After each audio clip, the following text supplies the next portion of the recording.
여러분들에게 필요해요.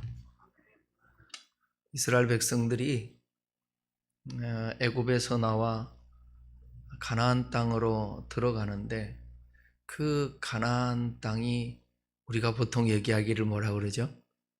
가나안 땅이 무슨 땅? 젖과 꿀이 흐르는 땅. 그런데 실질적으로 그 땅은 아주 척박한 땅입니다. 그래서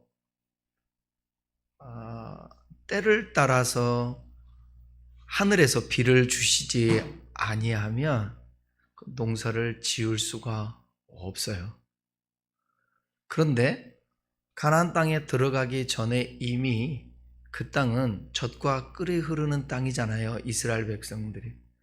그 말은 풍요의 땅이라는 거예요. 그 땅이. 근데 하나님 없이도 그 땅이 풍요로웠어요. 그런데 이스라엘 백성들을 가나안 땅에 들어게 하시면서 하신 말씀이 있습니다. 너는 애굽의 풍속도 쫓지 말고 가나안의 풍속도 쫓지 말아라. 그러기 위해서 주신 것이 광야에서의 하나님의 계명입니다. 근데 멀쩡했던 땅, 젖과 꿀이 흐르는 그 땅이 이스라엘 백성이 들어갔는데, 하나님을 경외하면, 하나님을 예배하면 그 땅이 여전히 때를 따라서 이른 비와 늦은 비를 주심으로 인하여서 젖과 꿀이 흐를 수 있지만, 그렇지 않을 경우에는 멀쩡한 땅이 하나님의 백성이 들어갔는데 하나님과의 온전한 관계를 유지하면서 하나님 경외하지 아니하면 그 땅이 망한다는 거예요. 그러니까 하나님의 사람들은 하나님으로 말미암아 하나님과의 관계 속에서 살 때에 그것이 복이 되는 것입니다. 여러분이 올 한 해 동안 살아가는데 어느 공동체에 머물든지 이미 잘 되어져 가고 있는 그 공동체가 내가 감으로 말미암아 더 풍성해져야 되고 최소한도 현상 유지는 돼야 되는데, 내가 감으로 그 공동체가 안 좋아진다든지 어려움을 겪는다든지 그렇지 않았으면 좋겠어요.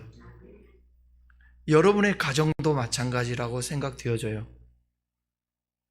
다른 사람이 아니라 하나님이 나의 아내, 나의 자식, 나의 남편, 부모 때문이 아니라 하나님 나 때문에 이 가정이 행복해질 수 있도록 하나님이 기억해 주셔서, 하나님이 도와주셔서 우리 가정이 복되게 하여 주십시오. 그렇다면, 그걸 원한다면 우리 자신들이 하나님 앞에 내 인생을 모두 맡겨 그분이 책임져 주신다라는 확신을 가지고 그분의 식대로, 방식대로 살아가야 된다는 것입니다. 잠언의 저자는 솔로몬입니다. 솔로몬 왕이 궁정에서 지혜를 가르쳤습니다. 왕이 왕세자를 가르치듯 가르친 것입니다. 그러니까 보통 세상 학교에서 가르친 정도가 아닙니다. 오늘 말씀 보면 솔로몬 왕은 하나님께서 인간의 삶을 섭리하시고 인도하신다라는 사실을 분명하게 가르쳐주고 있습니다. 인간의 지혜를 가지고, 인간의 능력을 가지고, 인간이 가지고 있는 권위를 가지고 솔로몬은 누리고 싶은 것을 다 누려봤죠. 그랬는데 그의 고백이 헛되다고 고백을 하면서 일의 결국을 너희들이 다 내 말을 들었으니 너는 하나님의 말씀의 계명을 지키고 하나님을 경외하는 것이 사람의 본분이다. 인간의 모든 계획과 결정, 일의 의도를 판단하시고 주관하시는 분은 하나님이시며 또 그것을 성취하시는 분도 하나님이심을 분명하게 솔로몬은 말해주고 있는 것입니다. 에레미야 선지자도 이를 뒷받침하는 말을 하는데 에레미야 33장 3절을 함께 읽겠습니다.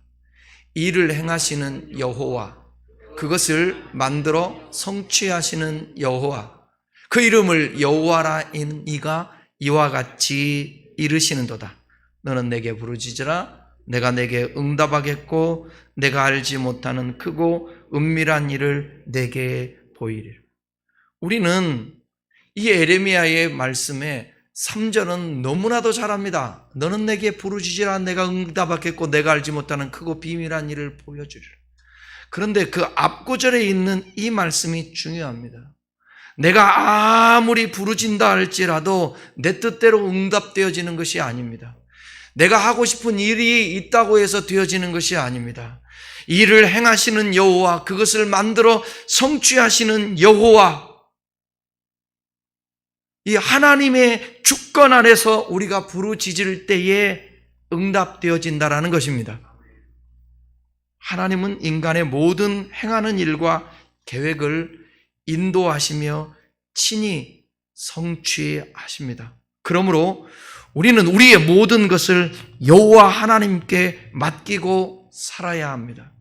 혹여 하나님 없이 살아가는 사람들, 행악자로 인하여 불평하지 마십시오. 그 끝은 바람에 나는 겨와 같다고 성경은 말하고 있습니다. 혹시 이 중에서도 하나님 대단히 안 찾고 기도하지 않고 하나님 그렇게 신뢰하면 맡기지 않아도 잘 되고 형통하고 일이 잘 풀리고 그러는데 그렇다고 해서 미래가 꼭 보장될 수는 없습니다. 그렇다고 해서 하나님과의 올바른 관계 속에서 여러분들이 축복 속에 살고 있다라고 생각하면 안 됩니다. 혹여 살아가는데 장애물이 생기고 어려운 일, 왜 나에게는 이런 일들만 생길까? 어렵기만 할까? 답답함을 경험하고 있는 사람들 중에 혹여 인생이 주님께 있다고 맡기고 살아간다고 한다면 조금 더 기다리시고, 아니 그 속에서 하나님의 섭리와 뜻을 찾는다면 반드시 우리의 삶이 잘못된 것이 아니고 불행한 것이 아니고 거기에는 의미가 있다라는 것입니다. 순교를 당하는 사람이 목베임을 당하고 때로는 옥중에서 고통을 당할 때에 그것이 저주라고 생각하지 않습니다. 어쩌면 우리의 삶보다 훨씬 더 지금 힘들고 어려울 수 있습니다. 그런데 거기에 의미가 있기 때문에 하나님께 맡긴 인생이고 하나님이 함께 하시고 이끌어 가시고 있기 때문에 그 삶은 복이라는 거죠. 이게 성경이 말하고 있는 것입니다. 맡긴다라는 단어의 뜻에 대해서 살펴보겠습니다. 히브리어로 갈랄이라는 단어인데 우리 많이 들었죠. 굴리다, 던지다 그런 의미를 갖고 있습니다. 전폭적인 의뢰와 위탁을 가리키는 그런 뜻으로 영어에서는 commit라고 그러는데 위임하다, 신임하다, 옮기다 그런 뜻을 갖고 있습니다. 또 영어에 보게 되면 맡김이라는 뜻을 가진 또 다른 영어식이 있는데 서렌더라는 단어인데 이 단어는 웹스터 사전에 보게 되면 다른 사람의 권력이나 통제 또는 소유에 굴복하는 것, 영향력과 같은 무언가에 자신을 맡기는 것이라고 설명하고 있습니다. 그러니까 맡긴다라는 것은 하나님의 목적에 자신의 두 손을 들어 바치며 하나님 나라의 권세에 자신을 드리는 것을 의미하는 것입니다. 맡김은 하나님 없이는 살 수 없음을 인정하는 것입니다. 여러분, 하나님이 선하신 분인 것을 믿습니까? 하나님이 좋으신 하나님이신 것을 믿습니까? 하나님이 가장 옳기 때문에 내 뜻보다 하나님의 뜻대로 되는 것이 복이라는 것을 믿습니까? 그렇다면 맡겨야 합니다. 그렇다면 그분을 신뢰해야 합니다.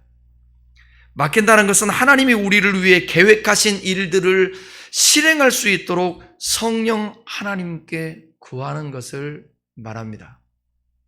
왜 하나님께 맡겨야 된다고요? 모든 계획의 응답은 하나님께 달려있다고 말씀하고 있습니다. 1절 말씀 한번 같이 다시 읽겠습니다. 마음의 경영은 사람에게 있어도 말의 응답은 여호와께로부터 나오느니라.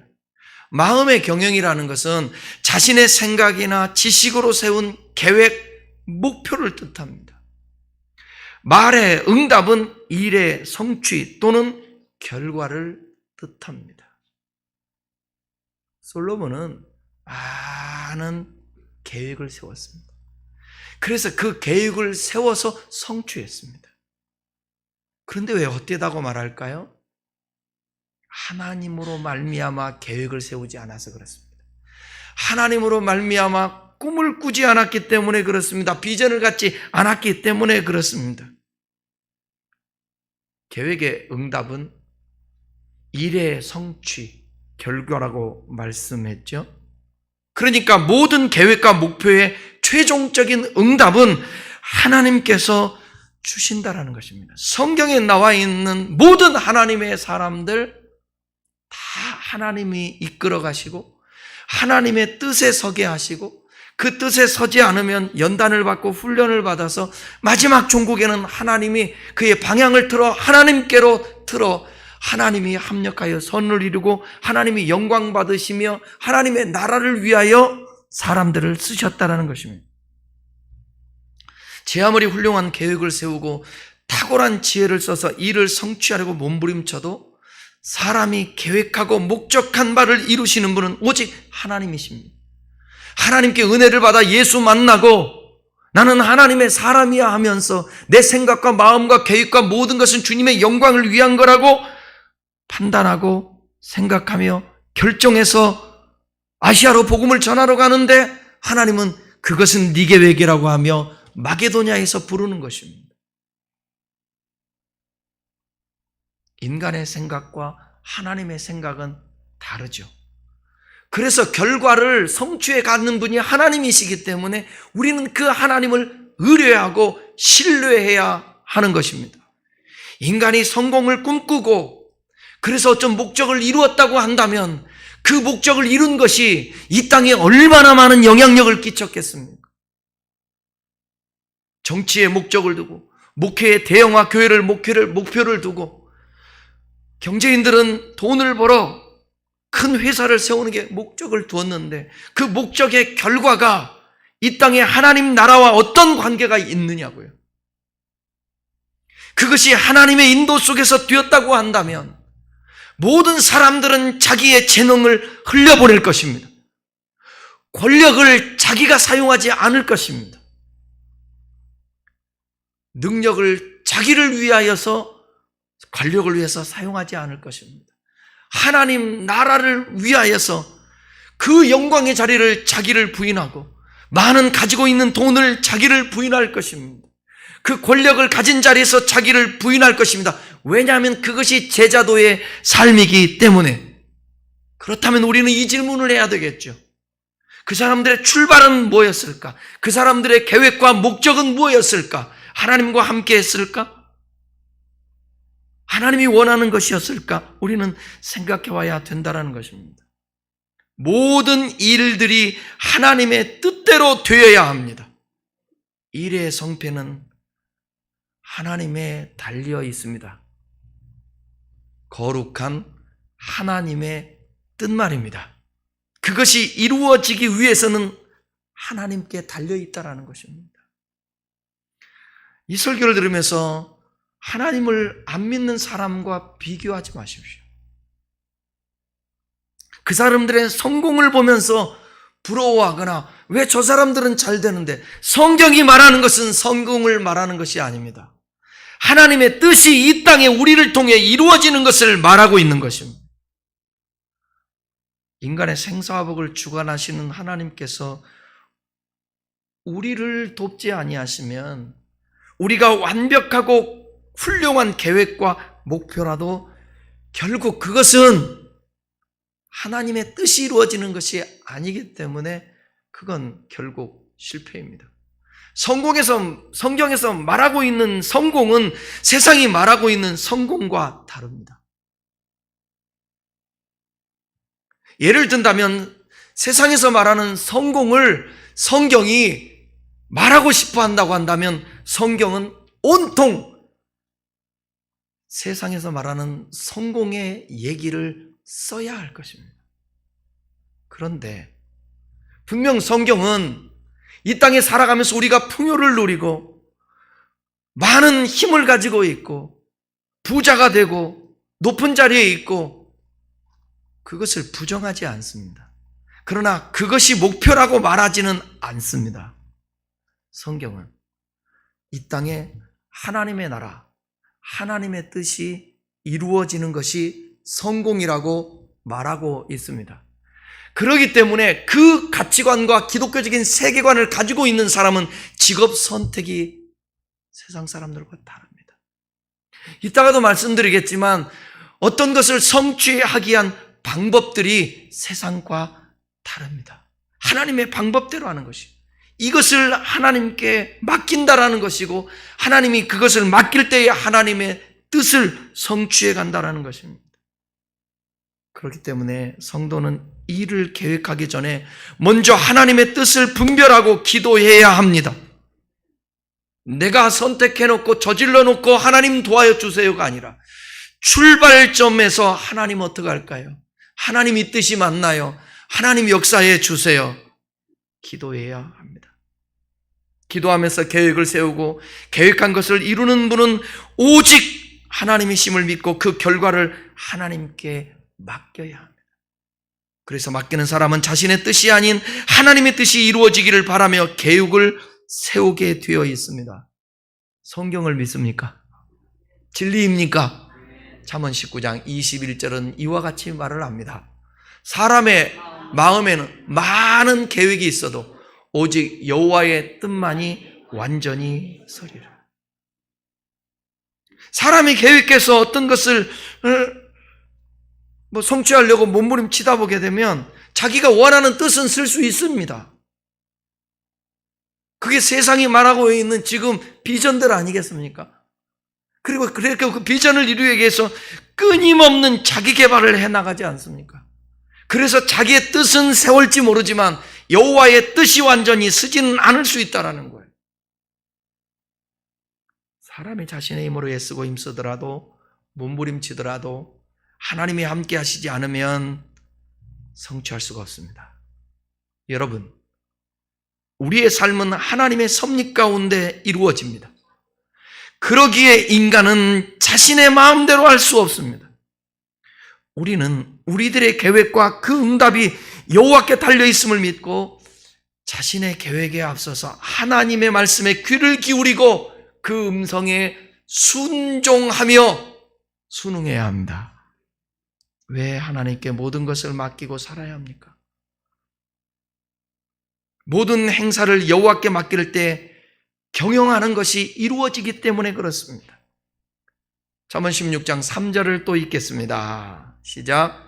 너희 행사를 여호와께 맡기 경영하는 것이 이루어지리. 하나님께 맡긴다라는 것은 일이 여호와께로 가도록 굴린다. 일이 하나님의 뜻대로 굴러가게 한다. 이 두 가지 뜻이 있습니다.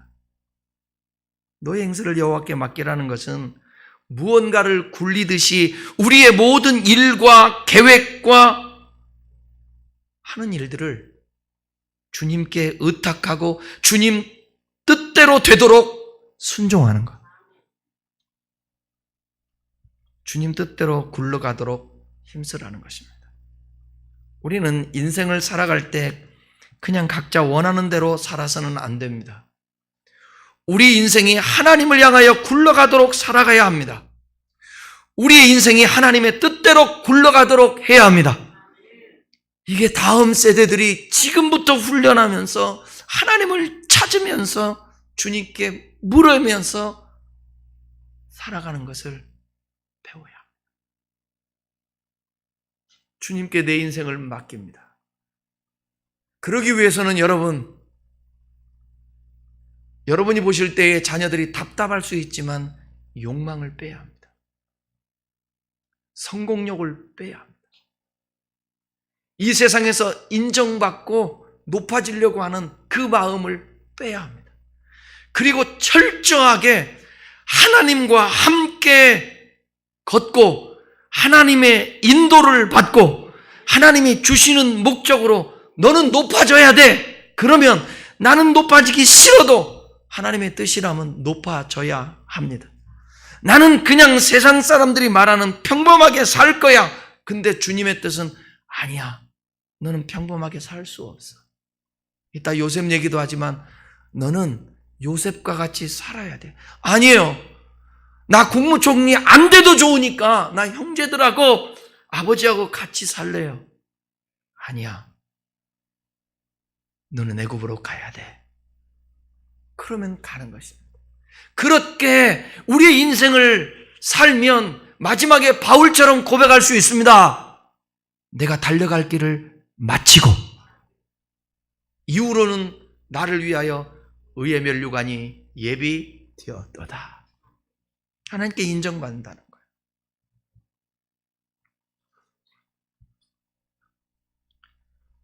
하나님의 뜻대로 굴러간다는 것은 모든 일을 하나님의 뜻에 합당하게 한다는 뜻이에요. 16장 2절 읽어보겠습니다. 사람의 행위가 자기 보기에는 모두 깨끗하여도 여호와는 심령을 감찰하시느니.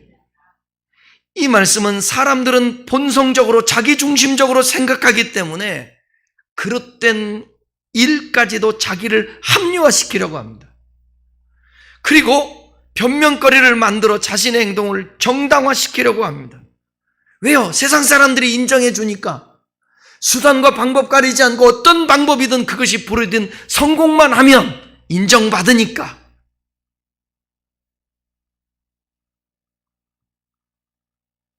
그렇기 때문에 나타난 행위로는 깨끗하게 보이는 일 같지만 그렇지 못한 경우가 많습니다. 그러나 하나님 앞에서는 이러한 사람들의 얄팍한 술책이 절대로 정당화될 수가 없습니다. 그 이유는 하나님은 외적인 행동뿐만 아니라 우리의 내면의 동기와 목적, 방법까지 감찰하고 계시기 때문에 그렇습니다. 따라서 우리는 항상 우리의 심령을 감찰하시는 하나님 앞에서 정직하게 행할 수 있어야 합니다. 잘 들어보십시오. 삶의 목표뿐 아니라 그 목표를 이루기 위한 과정도 하나님께서 기뻐하시는 방식이어야 합니다. 신학의 원칙을 지켜야 합니다. 거짓을 행하지 않고 진실하게 행해야 합니다. 더 빨리 성공하기 위해 편법을 쓰지 않고 주께서 명하신 방법대로 살아가야 합니다. 순리대로 살아가야 합니다. 말씀대로 살아가야 합니다. 기도하며 살아가야 합니다. 불신앙과 불순종보다는 신앙과 순종의 삶으로 결정하고 나가야 합니다. 하나님을 기쁘게 하랴, 사람을 기쁘게 하랴. 내가 사람을 기쁘게 하면 하나님의 종이 아니다. 하나님이 기뻐하는 계획, 하나님이 기뻐하는 일들을 우리는 성취해 나가야 된다는 거죠. 여러분, 때로는 하나님께 모든 것을 맡깁니다라고 말하지만 맡기지 못하고 그것을 이루고자 몸부림칠 때가 많습니다. 그러면 나중에 후회합니다. 왜 내가 하나님께 맡기며 살지 못했을까? 대부분 나이 들어서 자기 자녀든 후손들에게 말한 세상적으로 성공한 사람들 물어보면 아쉬운 것이 뭐냐, 후회하는 것이 뭐냐 물어보면 내가 더 높아지지 못한 걸 후회한다, 내가 더 많이 갖지 못한 걸 후회한다라고 말하는 사람은 거의 없습니다. 내가 좀 정직할 걸, 내가 좀 사람의 관계 속에서 상처 주지 말 걸, 이런 얘기 아니겠습니까? 왜 하나님께 맡기지 못할까요? 지금까지 자신의 지식이나 경험, 물질을 믿고 살아왔다면 이제부터라도 하나님께 맡기며 살도록 결단하십시다. 제가 늘 하는 소리 그거잖아요. 염려한다고, 걱정한다고, 불안해한다고, 두려워한다고 달라질 게 뭐가 있겠냐고요. 차라리 그 시간에 하나님 찾는 게 낫죠. 걱정될 때 하나님 걱정됩니다. 하나님, 내 마음 나도 모르겠습니다. 하나님 어떻게 할까요? 앞에다가 하나님을 부르라고요. 하나님을 찾으라고요. 그럴 때 진정성 가지고 그럴 때 하나님이 우리의 긍휼함을 여겨주시지, 우리를 긍휼히 여겨주시지 않겠습니까? 오늘날 많은 사람들은 자기의 일을 결정하고 난 후 그 일에 책임을 지려고 합니다. 내 뜻대로 결정하고 행하면 내가 모든 것을 책임져야 합니다. 그러나 하나님께 모든 것을 맡기면 하나님께서 모든 것을 책임져 주십니다. 우리의 행사, 계획, 준비, 원하는 바를 하나님께 맡겨야 합니다. 부모는 자식의 지혜와 학업을 모든 것을 주님께 맡겨야 합니다. 학생은 학문의 세계와 지식의 진보를 하나님께 맡겨야 합니다. 진로를 걱정하는 젊은이는 나아갈 길을 하나님께 맡겨야 합니다.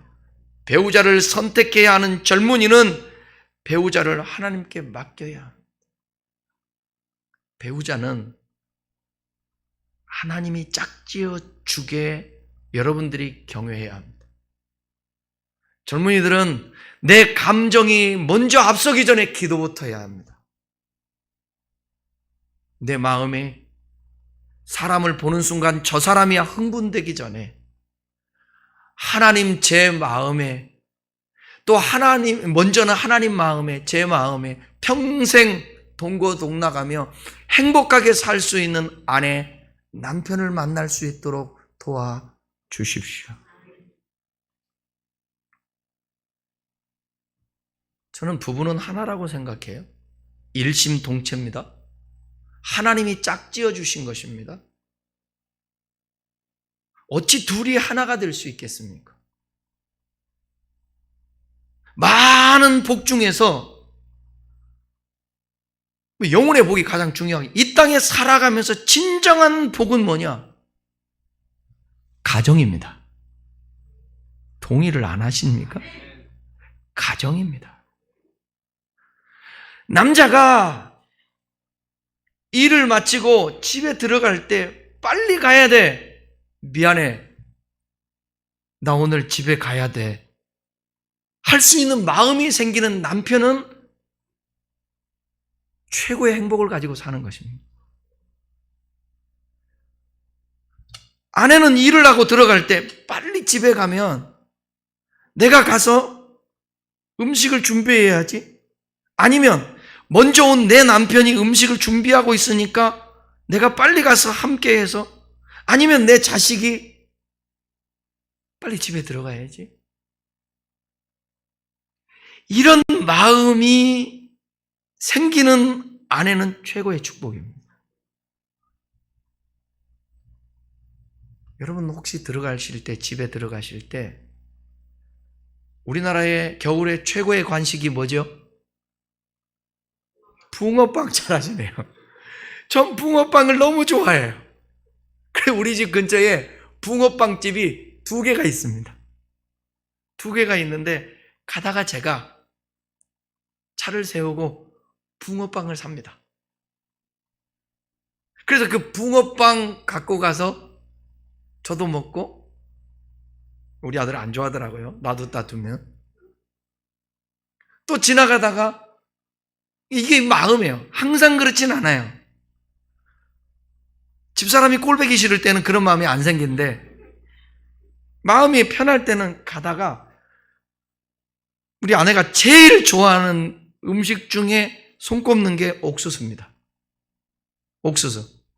그러면 사시사철 옥수수를 파는데 이 아저씨가 길가에다 놓고 팔 때가 있어요. 그러면 지나갑니다. 순간 봤는데 지나가요. 신호등 때문에 지나가면 여기에 마음에, 이 마음에 별로 이게 동하는 마음이 없으면 그냥 집으로 가는데, 여기서 그래 참 불쌍하고 안 됐고 나 만나서 사랑의 마음이 막 솟구치면 가다가 뉴턴하는 게 결코 쉽지 않은데 뉴턴을 합니다. 그래서 또 뉴턴을 합니다. 그리고 옥수수 3개에 5,000원인가? 네, 아닌데 3개 5,000원 아니에요. 그게 중요하진 않아요.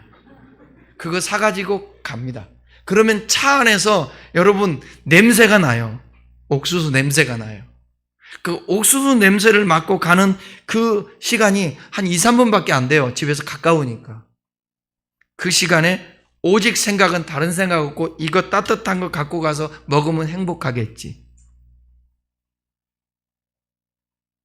혹시 이 말을 들으면서 야, 박수정이는 좋겠다 이런 생각을 한다면 본인에게 물어보십시오. 제가 얼마나 까탈스럽고 얼마나 잔소리를 많이 하는 그런 사람인지. 그렇다는 거예요. 그런 것들이 지속되며 살아갈 때 그게 행복이라는 것입니다. 그러려면 최소한도 이 마음에 정말 죽도록 나 당신 사랑해. 그런 마음이 들어야 결혼을 해야 됩니다. 그리고 하나님 앞에 기도해서 하나님이 그런 마음을 주셔서 결혼해서 평생 살아야 한 번 왔다 가는 인생 행복한 것입니다.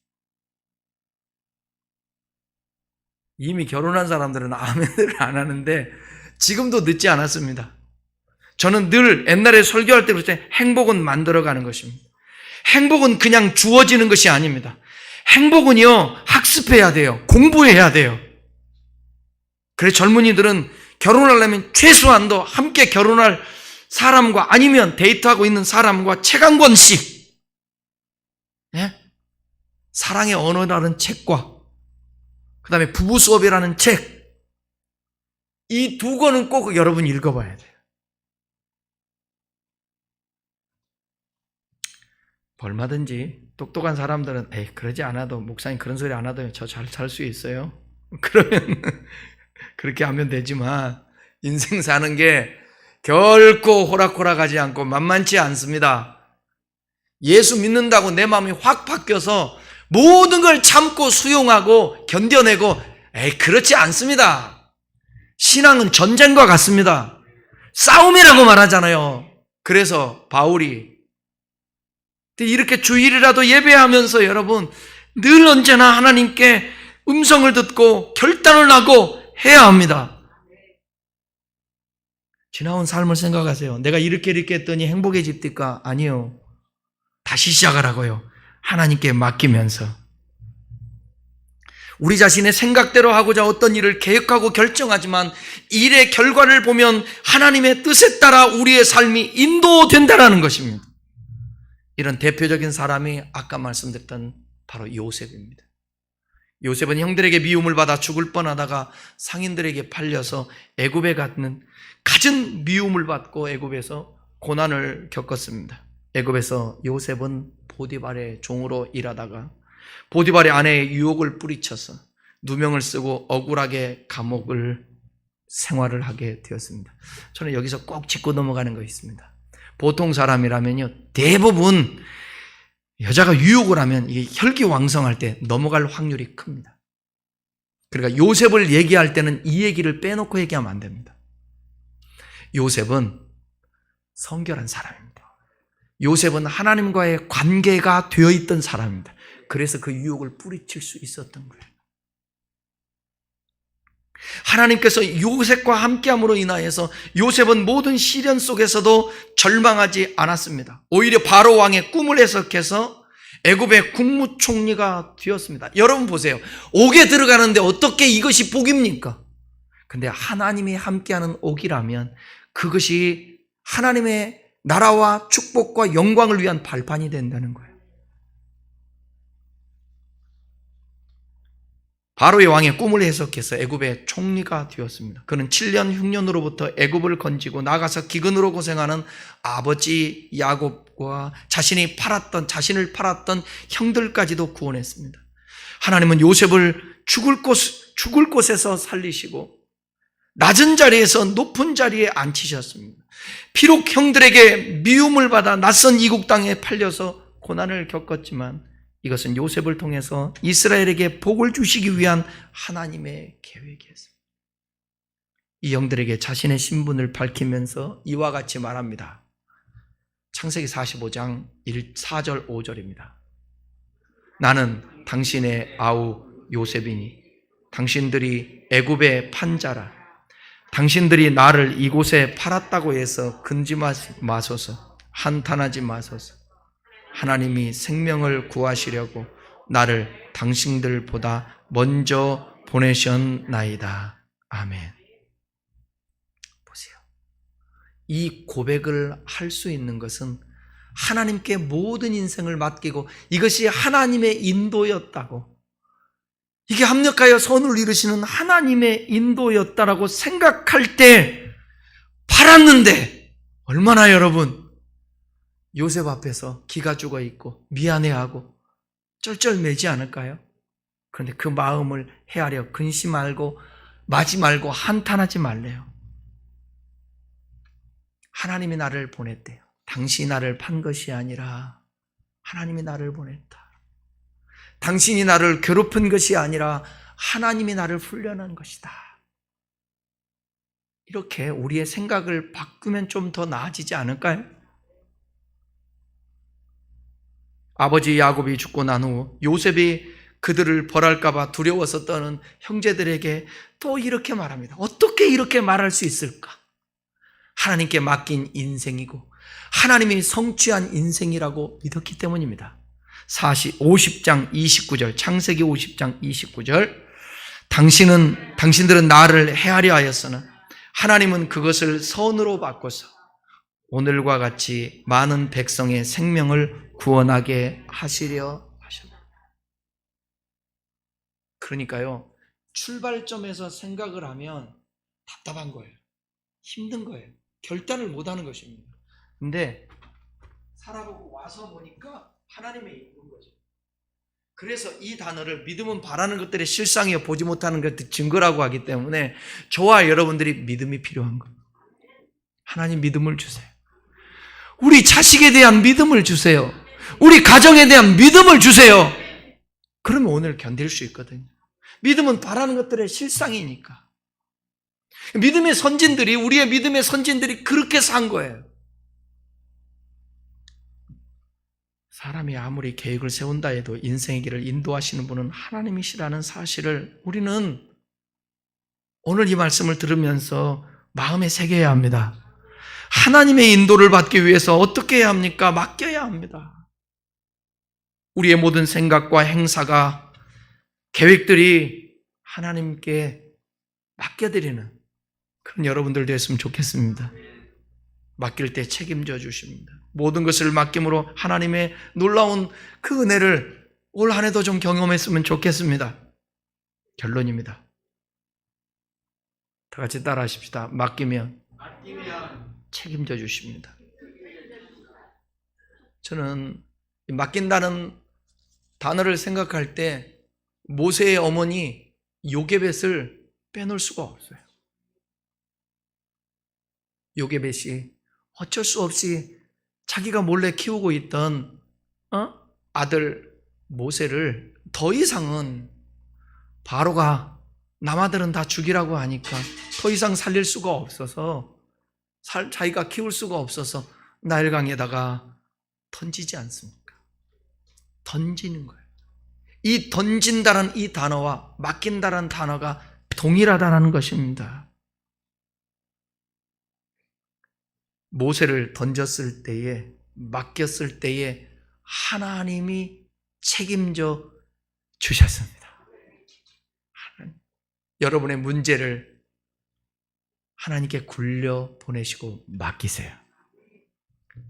염려를 맡기세요. 짐을 맡기세요.